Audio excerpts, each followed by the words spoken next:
Good morning, everyone. For the last several months, a lot of speakers talked about mindfulness, meditation, spiritual cultivation. Today, I would like to focus my time on the wisdom part. The prajna is particularly the wisdom that's already inherent, intrinsic. The prajna, our innate wisdom, that's the topic that I'm focusing this morning.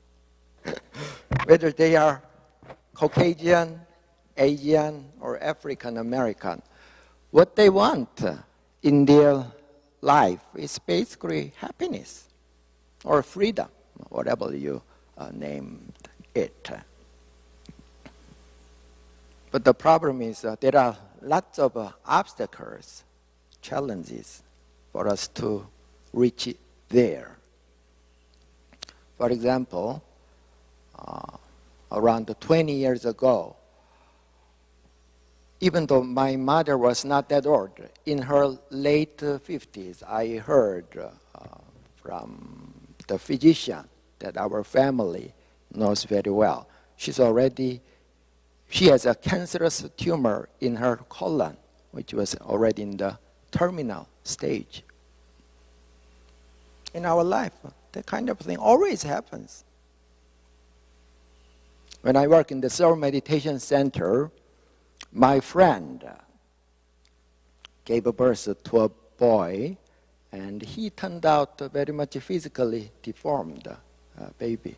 There are lots of this kind of challenges which is beyond our control. Well, not just losing our job or some disappointment in the human relationship and so on. So we humans try to rely on something, some higher being or some superpower which we believe has some omniscience and omnipotent some entity, and prayed for that. In all the days, in some primitive tribe in the agriculture society, as you know, for example, in the South America, in order to pray for abundance of a crop, they sacrificed the humans in order to please the sun god. They were afraid.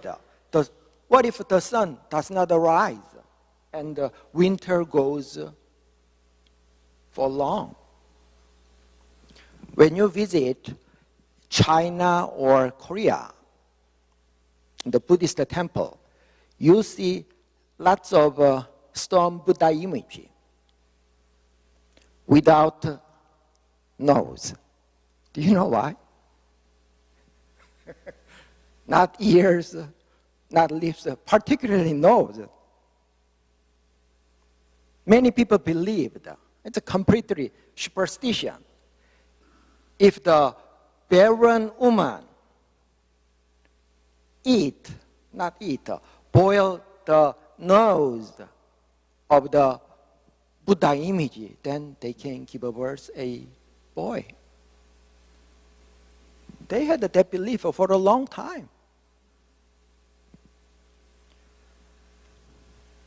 Some people prayed for sun god, god of a river, totem. It's very, very diverse.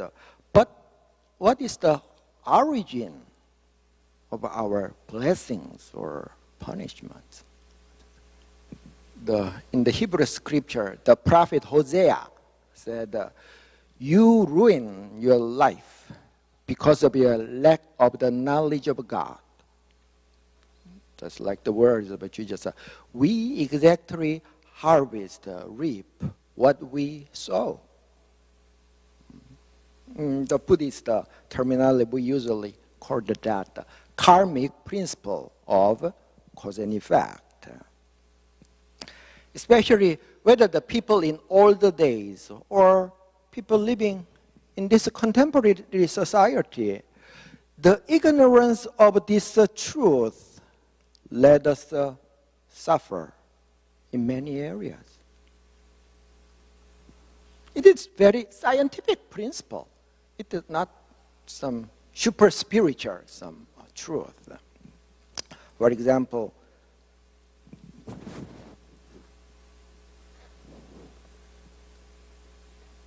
you can open page 209.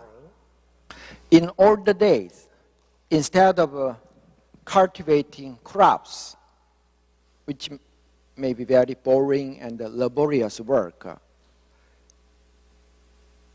some people tried to steal. Some nations invaded other countries to get things they want.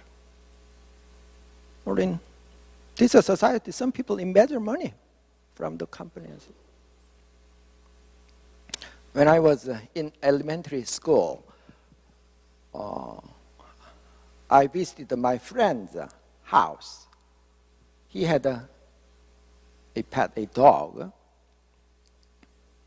It was so funny. The dog was chained to the dog house, and it looked very, very uncomfortable. And in order to free itself, the dog, with its 4 legs, dig the dirt and buried the chain into the ground. And then he ran away and discovered he was still shackled. He did that several times. I think the dog thought to itself that if the chain is invisible, it is not there. The person who does not know the karmic principle of a cause and effect, to a certain degree, it's just like that animal who does not know the truth. There are lots of knowledges, from scientific knowledge to humanities and so on. So we had a power out yesterday. It was very, very uncomfortable. We cannot work and we cannot rest because it was too hot. There's no fan or air conditioner. Can we imagine the life without the electricity? Or how about the situation there is no computer or internet? When I was in regular college without computer or internet, I think we were doing pretty fine. But all these technologies, it is true, really facilitate our life, make our life very much comfortable, enhance to a certain area the scope of freedom or happiness in our life. But truly, that's not enough. As I talked before, the happiness index, how people feel themselves or feel about their life, the happiness index of the highly developed country is not high as that of the underdeveloped countries. Many people in South America feel very, very happy, even though they are not materially affluent. In whatever situation, some people always complain, are not discontented, we know that. So ultimately, in order to have happiness, especially which is not momentary, then we have to work with our mind. That's the whole teaching of Buddhism, so to speak. We have to start to work with our mind. Particularly according to the realization of Shakyamuni Buddha, the perpetual, ultimate, indestructible happiness comes when we realize our true self. When we see into our original mind, then that happiness is indestructible and incorruptible.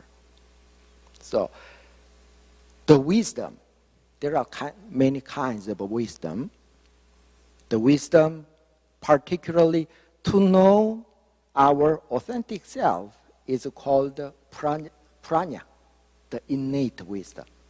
Innate in the sense of we do not have to cultivate it. It's already inherent within each and every person.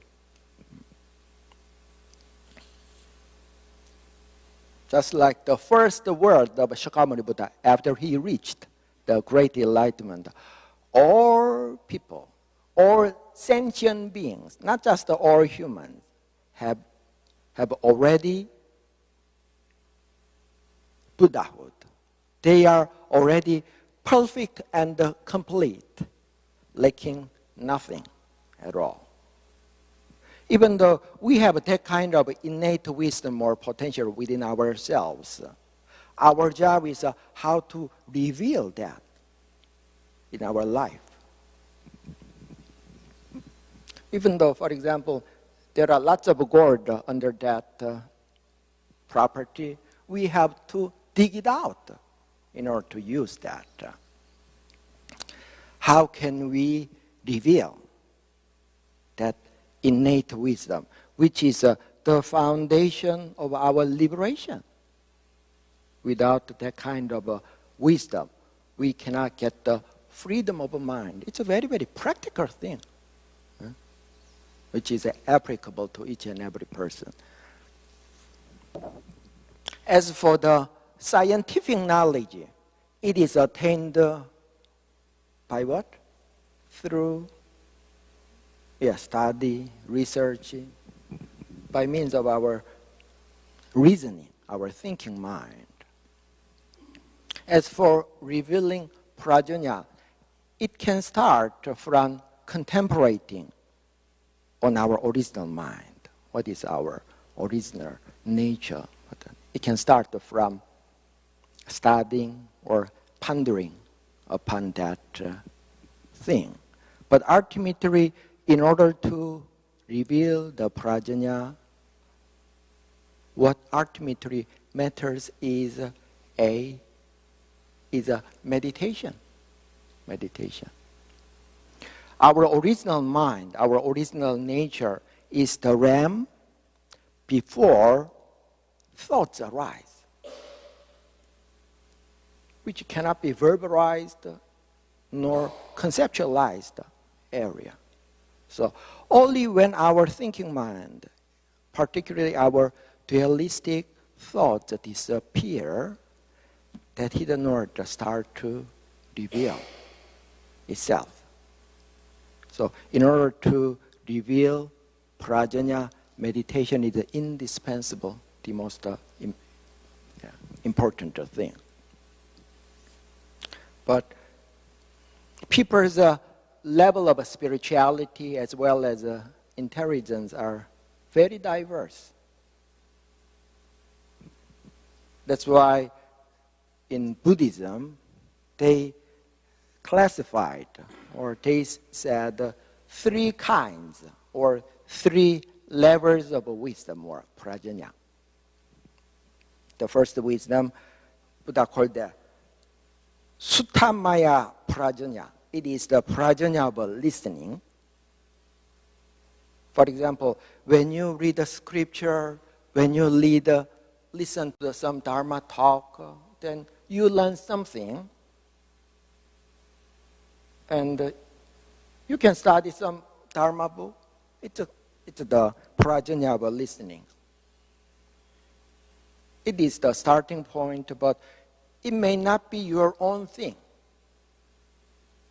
It's not yet internalized in your mind as well as in your life. The second level, the prajna of contemplating, Buddha called Chintamaya prajna, the prajna of contemplation. You can reflect, contemplate, ponder upon what you read or heard. Then it starts to become your own thing. You start to understand truly deep in your mind. But the next level is the Prajna of meditation. Bahama Maya Prajna. Bahama Maya Prajna. It is the wisdom that comes from our deep meditation.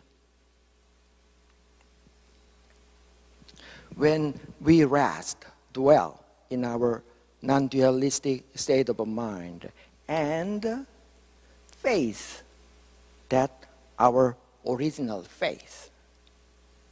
If we see into our original mind, which is beyond our thinking mind, then that prajna, that innate wisdom start to reveal itself.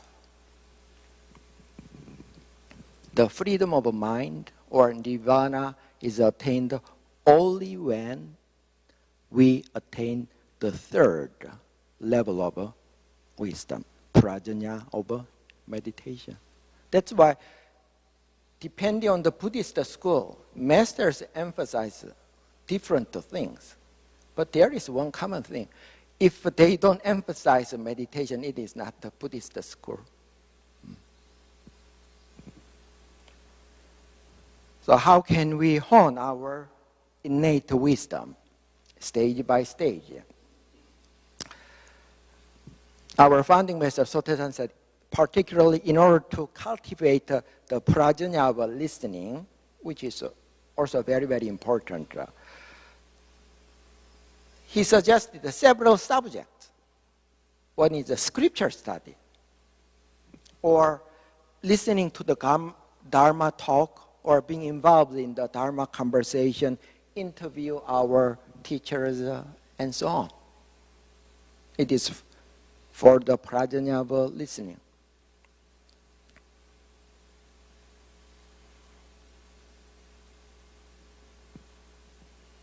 I told several people this.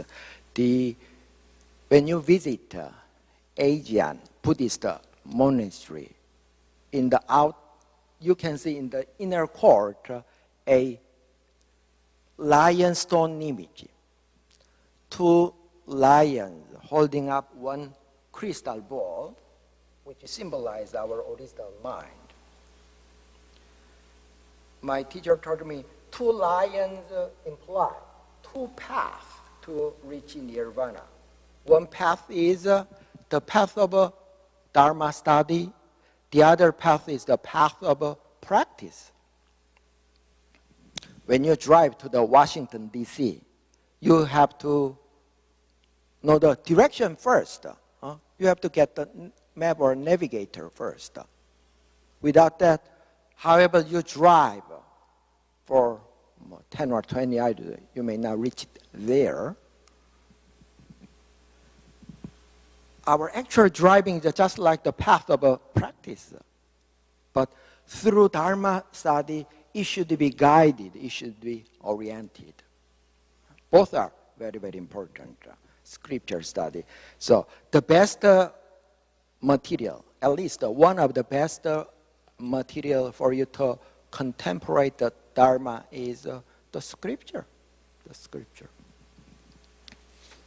And also, listening to the Dharma talk or Dharma conversation is very, very important. With the half of the effort, you harvest the same fruit. In our casual Dharma conversation, we can get some awakening from others' experience. We do not have to go through all the trial and the errors that our predecessors went through. From their experience, we can learn. Or interview our teachers is also very, very important. And in Zen tradition, only when they are ordained, they are entitled to give a Dharma talk. But in one tradition, it's very, very different.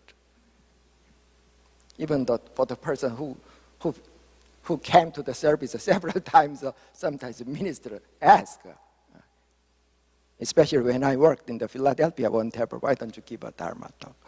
In the process of preparing Dharma talk, we can reflect our practice and organize our thoughts. Teaching is one of the best way to learn. So giving a lecture or Dharma talk is also an important part of the cultivated Prajna study. Prajna listening. The second level, the Prajna contemplating. After we have some basic foundation of understanding of the Dharma, particularly in Zen tradition, they emphasize the koan study. Koan study. How many people have heard about the koan? In older days in Zen tradition, masters gave their students some kind of a spiritual, abstruse questions, which is like a puzzle. What's the sound of one hand clapping? Or what is my original face before my parents are born? And so on. It looks like a puzzle, but it defies our reasoning. So it is to dissolve our thinking mind, to let go of our dualistic thoughts. When our practice go a little mature, whether they are Christian or Muslim and so on, then a lot of spiritual questions start to arise in our mind. When I was in regular college, I was a Christian for a couple of years. That church elder who led a Bible study told me that when he was in elementary school, when he heard the word 영원, which means eternal or perpetual, particularly when he heard that word, he could not understand what it really means. He was so deeply in that. So he went to the nearby church and prayed for God. Lord, let me know what the eternal means. That kind of spiritual questions happens. Not necessarily to the Zen priest. Then through that question, our meditation, if those kind of questions started to arise, a lot of dualistic thinking mind start to disappear. From that stage, we can go very, very deep in meditation. And then finally, when we are very, very deep in meditation, we can maintain the meditative state of mind at rest as well as in action. Then someday we can see into our original mind, so-called awakening or enlightenment moment arise.